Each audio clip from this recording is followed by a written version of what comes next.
আজকে মাছের মাথা দিয়ে ঘন্ট করব, কীভাবে করছি দেখাবো।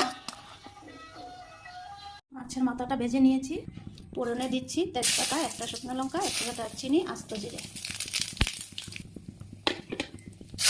পেঁয়াজ কুচি। পেঁয়াজটা ভাজা ভাজা হয়ে গেছে, এখন দিয়ে দেবো টমেটো, আদা কুচি। এটাকে একটু ভেজে নেব। মশলা লাগছে জিরে গুঁড়ো, হলুদ গুঁড়ো, লঙ্কা গুঁড়ো, কাঁচা লঙ্কা, নুন। এখন ভেজে নেব মশলাটাকে। মশলাটা একসাথে ভেজে ভালো করে কষিয়ে একটু জল দিয়ে দিলাম, জল দিয়ে ভালো করে কষিয়ে নেব। এদিকে আলুটা ভেজে রেখেছি, আলুটা একসাথে দিয়ে দেবো। আলুটা একটু সিদ্ধ হোক, এটার সাথে একসাথে একটু সিদ্ধ হয়ে যাবে, কষানো হয়ে যাবে, সিদ্ধটাও হয়ে যাবে।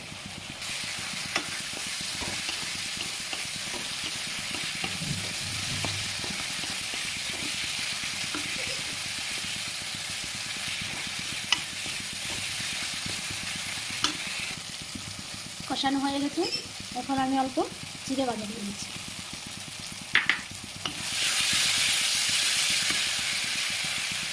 জিরে বাটা দিয়ে জলটা দিয়ে দিলাম, অল্প সিদ্ধ হয়ে যা। মাছের মাথাটাও একসাথে দিয়ে দেবো।